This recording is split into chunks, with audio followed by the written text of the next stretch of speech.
बिस्मिल्लाहिर्रहमानिर्रहीम। Welcome students, उम्मीद करता हूँ आप सब खैरियत से होंगे। बच्चों, आज हम chapter 4 work energy and power के तमाम एक्सरसाइज शॉर्ट क्वेश्चंस को सॉल्व करेंगे। हमारे पास फर्स्ट क्वेश्चन है, why is electrical power required at all when the elevator is descending? Why should there be a limit on the numbers of passengers in this case? Statement में आपको कहा जा रहा है जब एलिवेटर जो है वो ऊपर से नीचे आती है तो ज़मीन उसको अपनी तरफ अट्रैक्ट करती है, तो हमें इलेक्ट्रिकल पावर की ज़रूरत क्यों पड़ती है और एक एलिवेटर के अंदर नंबर ऑफ पैसेंजर्स की लिमिट क्यों रखी जाती है।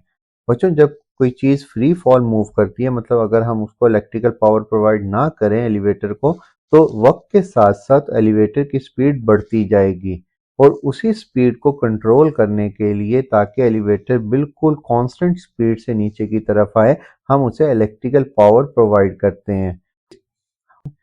और नंबर्स ऑफ पैसेंजर्स की जो लिमिट है वो इसलिए सेट करते हैं, अगर लोग ज़्यादा होंगे एलिवेटर के अंदर तो बेटा जो डाउनवर्ड फोर्स है वेट की वजह से वो इंक्रीज हो जाएगी, जिससे जो एलिवेटर है वो ओवरलोड हो सकती है। और इसी चीज़ से बचने के लिए हम ये डिस्क्राइब कर देते हैं मोटर की पावर को देखते हुए कि किस एलिवेटर में कितने लोग एक टाइम में ट्रेवल कर सकते हैं। When the elevator comes down, the motor still needs power to control its speed and prevent it from falling freely. If too many passengers are inside, the downward force increases and the motor has to work harder to slow it down safely. That's why the number of passengers is limited for safety and to avoid overload. Next question है बच्चों हमारे पास, a body is being raised to a height h from surface of earth. What is the sign of work done by both? आपको statement में कहा जा रहा है किसी चीज को, किसी बॉडी को हमने जमीन से ऊपर की तरफ मूव करवाया है, तो आपने वर्क डन बताना है वो पॉजिटिव है या नेगेटिव है। बच्चों, जिस फोर्स से उस बॉडी को ऊपर की तरफ मूव करवाया जा रहा है, तो फोर्स और डिस्प्लेसमेंट की डायरेक्शन सेम होने की वजह से वो वर्क डन जो होगा वो पॉजिटिव होगा। लेकिन अगर हम वर्क डन बाय ग्रेविटी देखें, मतलब ग्रेविटेशनल फोर्स के अकॉर्डिंग देखें, तो डिस्प्लेसमेंट ऊपर की तरफ है और ग्रेविटेशनल फोर्स हमेशा डाउनवर्ड एक्ट करती है, तो यहाँ पर जो हमारे पास वर्क डन होगा वो नेगेटिव होगा। When the body is lifted up, the force applied by us does positive work because force and displacement are in same direction, but the gravitational force of earth does negative work because it acts downward opposite to displacement. So one is positive and other is negative. Next question है बच्चों 4.3, a body falls toward the earth in air, will its mechanical energy be conserved during fall? बच्चों, आपको कहा जा रहा है कि अगर किसी चीज को हवा की प्रेजेंस में ऊपर से नीचे गिराया जाए तो क्या उसकी मैकेनिकल एनर्जी सेम रहेगी, मतलब कंजर्व रहेगी। हम कहते हैं energy can neither be create nor be destroy but it convert one form to another form. लेकिन उसके साथ एक कंडीशन भी हम लगाते थे कि अगर कोई रेजिस्टिव फोर्स ना हो। स्टेटमेंट में आपको कहा जा रहा है कि एयर मौजूद है, तो बेटा एयर की प्रेजेंस में हमारे पास एनर्जी कंजर्व नहीं रहेगी, तो हम इसको कहेंगे no, the total mechanical energy will not be conserved in air. This is because air resistance changes some part of mechanical energy into heat energy. मतलब जो एयर पार्टिकल बेटा किसी भी बॉडी से टकराते हैं तो वहां पर थोड़ी सी हीट प्रोड्यूस होती है फ्रिक्शन की वजह से। Only if the body fall in vacuum then mechanical energy remain conserved. Next है बच्चों हमारे पास fourth question, calculate power of a crane in kilowatt which lift a mass of 1000 kg to the height of 100 metre in 20 seconds. आपको कहा जा रहा है आपने क्रेन की पावर फाइंड आउट करनी है किलोवाट के अंदर। मैस आपको दे दिया गया है, हाइट आपको दे दी गई है और टाइम भी दे दिया गया। गिवन डाटा में सबसे पहले लिखेंगे हम मैस, हाइट, टाइम और एक्सेलरेशन ड्यू टू ग्रेविटी हमारे पास 9.8 मीटर पर सेकंड स्क्वायर। पावर हमने फाइंड आउट करनी है। पावर फाइंड आउट करने से पहले हमारे पास वर्क डन का होना जरूरी है, तो वर्क डन का फार्मूला होगा इस केस में mgh, क्योंकि हम जो वर्क डन करेंगे वो पोटेंशियल एनर्जी के फॉर्म में स्टोर हो जाएगा। तो work done is equal to आएगा हमारे पास mgh। यहाँ पर मैस की वैल्यू 1000 थी, g की वैल्यू 9.8, हाइट 100। जब हम इसे मल्टीप्लाई करेंगे तो वर्क डन आएगा 9.8 मल्टीप्लाई 10⁵ जूल। पावर इक्वल होती है work done divided by time के, तो बेटा वर्क डन को टाइम पर डिवाइड करेंगे तो बच्चों हमारे पास आएगा 4.9 मल्टीप्लाई 10⁴ वॉट। अब ये जो पावर आई है बेटा ये वॉट के अंदर आई है, लेकिन हमें स्टेटमेंट में कहा गया था कि हमने किलो वॉट के अंदर आंसर निकालना है। तो पावर को बेटा हमने 1000 से डिवाइड करेंगे तो हमारे पास आंसर आ जाएगा 49 किलोवाट, और यही हमारे पास रिक्वायर्ड आंसर था। नेक्स्ट है बच्चों हमारे पास 4.5 short question. A trolley of mass 1500 kg carrying a sand bag of 500 kg is moving uniformly with the speed of 40 km per hour on a frictionless track. After some time, the sand starts leaking out of whole sandbag on the road at the rate of 0.05 kg per second. What is the speed of the trolley after entire sandbags are empty? आपको statement में कहा जा रहा है कि एक trolley है जिसके ऊपर हमने मैस को सैंड बैग्स को कैरी किया हुआ है, और उसकी जो स्पीड थी बेटा वो थी 40 किलोमीटर पर आवर। लेकिन जैसे ही बेटा हमारे पास वो सैंड बैग लीक होता है, मतलब उसमें से जो सैंड है वो बाहर निकलना शुरू होता है, तो उसकी स्पीड हमने फाइंड आउट करनी है कि ट्रॉली की फाइनल स्पीड कितनी होगी। मैस ऑफ ट्रॉली हमारे पास गिवन है और मैस ऑफ सैंड भी गिवन है। टोटल दोनों का जो मैस है वो कंबाइन करेंगे, उनके सैंड बैग जो हैं वो ट्रॉली के ऊपर लोडेड हैं, तो बेटा हमारे पास इन दोनों का कंबाइन मैस आ जाएगा 2000 केजी। और यहाँ पर बेटा इनिशियल स्पीड जो आपको गिवन थी ट्रॉली की वो थी 40 किलोमीटर पर आवर।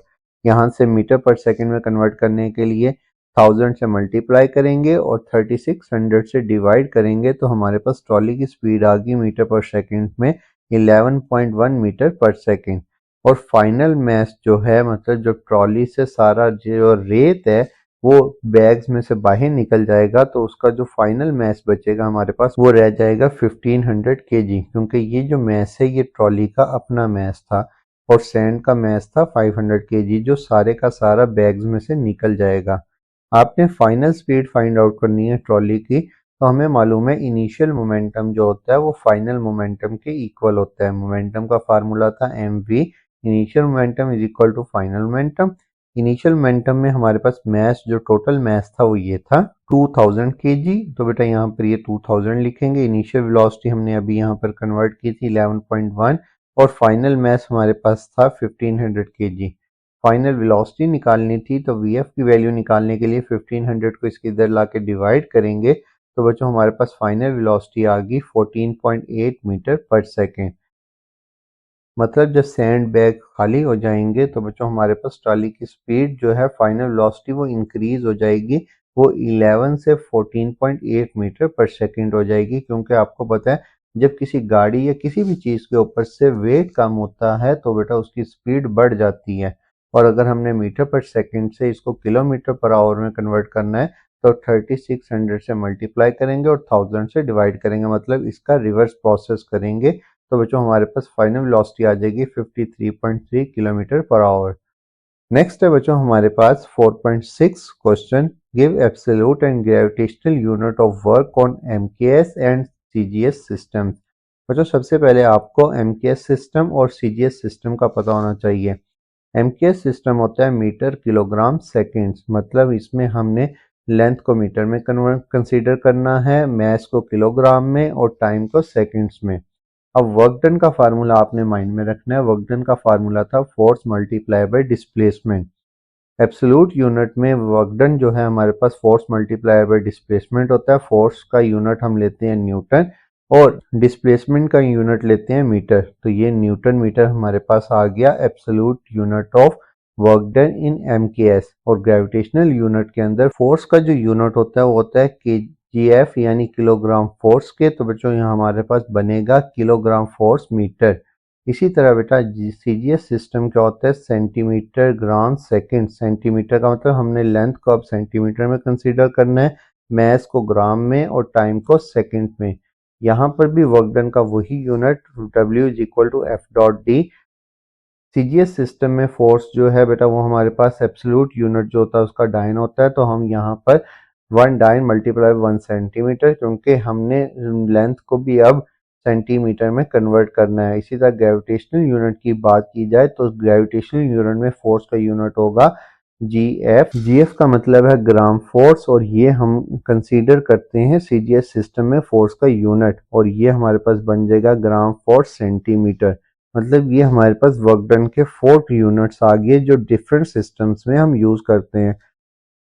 लेकिन बच्चों हमने जो मोस्टली यूज करना है वो वर्क डन का यूनिट जो आपने पहले भी पढ़ा है जाउल, और जाउल इक्वल होता है न्यूटन मीटर के, ये आपने याद रखना है। नेक्स्ट है बच्चों हमारे पास a body is drop from the height H it reaches the ground with the speed of 1.2 square root GH, calculate the work done by air friction. Statement में आपको कहा जा रहा है एक बॉडी है जिसको एच हाइट से गिराया गया है और उसकी जो स्पीड है वो आपको दे दी गई है, आपने वर्क डन फाइंड आउट करना है।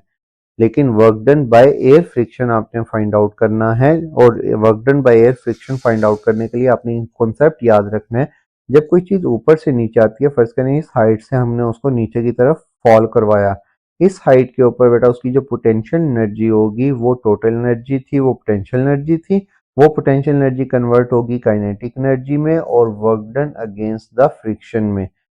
Work done by air friction find out करने के लिए जो पोटेंशियल एनर्जी है उसमें से काइनेटिक एनर्जी को माइनस कर देंगे, सब्ट्रैक्ट कर देंगे, तो जो एनर्जी आएगी, जो वर्क डन आएगा वो हमारे पास work done by air friction होगा। तो यहाँ पर सबसे पहले हमने हाइट लिखी, एक्सेलरेशन ड्यू टू ग्रेविटी, और सिर्फ हमें स्पीड बताई गई है 1.2 स्क्वायर रूट जी एच।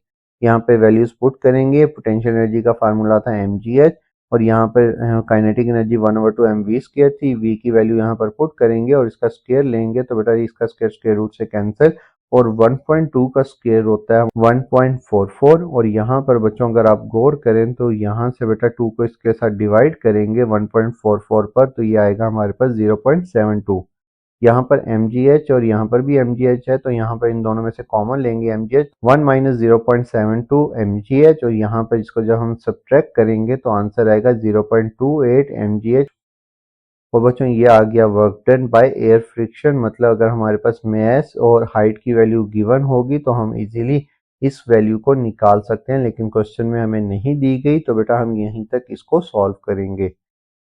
नेक्स्ट है बच्चों हमारे पास a bicycle has a kinetic energy of 150 joule, what kinetic energy would be bicycle have if it had same mass but speed double, 3 times mass and moving with 1/2 of the speed.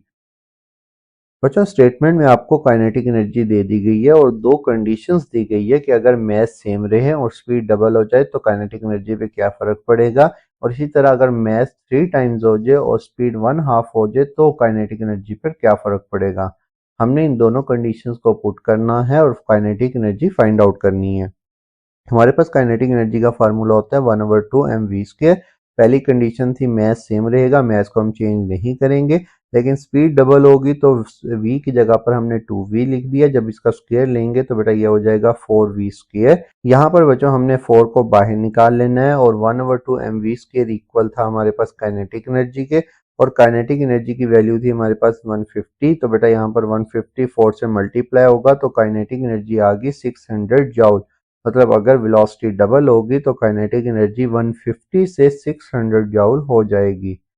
Next condition थी मास 3m consider करना था और speed 1/2 मतलब v divided by 2, तो मास की जगह पर हमने 3m पुट किया और वेलोसिटी की जगह पर v डिवाइडेड बाई 2 पुट किया, तो स्क्वायर लेंगे तो ये बन जाएगा v स्क्वायर डिवाइडेड बाई 4। यहाँ से बेटा हमने क्या करना है 3 और इस 4 को बाहर निकालना है, तो बेटा ये बन जाएगा 4 2 से मल्टीप्लाई होकर 8, 3 divided by 8 M V square. यहाँ से बेटा हमने 1/2 एम वी स्क्वायर की वैल्यू को सेपरेट किया क्योंकि काइनेटिक एनर्जी की वैल्यू हमने पुट करनी थी, तो बेटा यहाँ पर ये हो गया 3/4 1/2 एम वी स्क्वायर, इसकी जगह पर आ गया 150, और जब हम इसे मल्टीप्लाई और डिवाइड करेंगे 150 के साथ तो काइनेटिक एनर्जी आ जाएगी हमारे पास 112.5 जूल, और यही हमने फाइंड आउट करनी थी। नेक्स्ट है बच्चों हमारे पास what will be the effect on kinetic energy of the body having mass m moving with velocity v when its momentum become double, justify। Statement में आपको कहा जा रहा है कि काइनेटिक एनर्जी पर क्या इफेक्ट होगा अगर हमारे पास मोमेंटम जो है वो डबल हो जाए। काइनेटिक एनर्जी और मोमेंटम का जो रिलेशन होता है बच्चों ये होता है kinetic energy is equal to P square divided by 2m। अगर हमारे पास मोमेंटम डबल होगा तो काइनेटिक एनर्जी 4 टाइम्स इंक्रीज कर जाएगी, क्योंकि बच्चों p का स्क्वायर है यहाँ पर। When the momentum of the body is double, its kinetic energy becomes 4 times. This is because the formula of kinetic energy in term of momentum is k is equal to p square divided by 2m। When the momentum becomes double 2p, the new kinetic energy becomes 4 times the initial kinetic energy. Hence, doubling the momentum increase the kinetic energy by factor of 4. Next question है बच्चों हमारे पास, does the international space station have gravitational potential energy and kinetic energy और both. आपको statement में कहा जा रहा है जो स्पेस स्टेशन होता है उसके पास ग्रेविटेशनल पोटेंशियल एनर्जी होती है, काइनेटिक एनर्जी होती है, यह दोनों होती है। बच्चों जो स्पेस स्टेशन होता है उसके अंदर एक्सेलरेशन होती है जिसकी वजह से बेटा वो जमीन के इर्द गिर्द मूव करता है और इक्वल स्पीड से मूव कर रहा होता है। और उसके पास बच्चों ग्रेविटेशनल पोटेंशियल एनर्जी भी होती है जो उसे सेंटीमीटर फोर्स प्रोवाइड करती है, और दूसरी काइनेटिक एनर्जी भी होती है जिससे वो ऑर्बिट के अंदर मूव कर रहा होता है। तो हम कहेंगे the space station have both gravitational potential energy and kinetic energy. It has gravitational potential energy because it is still in Earth's gravitational field. It has kinetic energy because it moves very fast in orbit. The balance of these two energies, the centripetal force, keeps it in stable orbit. और बच्चों ये था आज का lecture अच्छा लगा हो तो लाइक और सब्सक्राइब करना मत भूलिएगा। थैंक यू, खुदा हाफिज।